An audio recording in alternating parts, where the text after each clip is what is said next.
সব বিধানসভায় লাইভ হয়, এখানে লাইভ হয় না। মুখ্যমন্ত্রী কখনো কখনো এপাং ওপাং ঝপাং এসব বলতে আসেন, তার জন্য বিশেষ লাইভের ব্যবস্থা থাকে। কিন্তু হাউস বিলংস টু অপোজিশন, এখানকার রাজনৈতিকভাবে প্রভাবিত অধ্যক্ষ এগুলো করতে দেন না। তাই আমরা আজকে আমাদের বক্তব্য রেখেছি এবং বিজেপি কমিটেড বাংলা বাঙালির স্বার্থে যে কোনো পজিটিভ, প্রোগ্রেসিভ, ডেভেলপমেন্ট ওরিয়েন্টেড পশ্চিমবঙ্গের জন্য আমরা আছি। এখানে আমরা রাজনীতি দেখি না, দেখব না। এর আগে পশ্চিমবঙ্গ ভাগ নিয়ে একইভাবে আমাদের ব্লেম করার চেষ্টা হয়েছে। আমরা ইউনাইটেডলি বলেছি যে না, আমরা পশ্চিমবঙ্গ ভাগের পক্ষে নই, আনডিভাইডেড বেঙ্গলের ডেভেলপমেন্টের পক্ষে।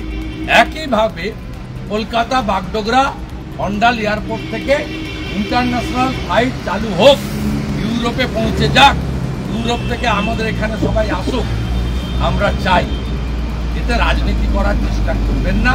রাজনীতি আপনারা করছেন, অপদার্থ সরকার, নিষ্কর্মা সরকার। ওনার প্রস্তাব উনি দিয়েছেন যে উনি যেতে পারেন, মানে ওনার বিরোধী দলে যারা রয়েছেন তাদের থেকে এমএলএরা যেতে পারে এবং তিনি প্রস্তাব দিয়েছেন। সেটা যেহেতু হয়তো আমি আজকে রেজলিউশনটা নিয়ে এসেছি, তাই আমার নেতৃত্বে যাওয়ার জন্য।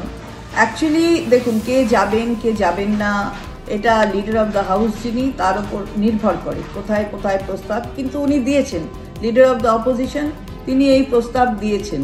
তো এটা ধরে নেওয়া যায় যে এই প্রস্তাবটা অত্যন্ত গুরুত্বপূর্ণ, এটা সবাই মানছেন।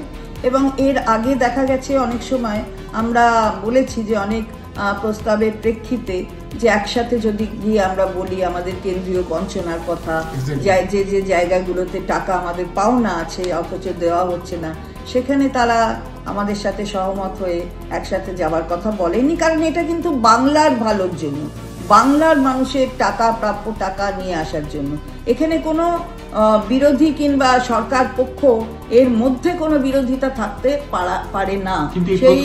কিন্তু আজকে এবারে দেখলাম যে উনি এটায় সহমত হয়েছেন যে এটা নিয়ে একসাথে যাওয়া যেতে পারে।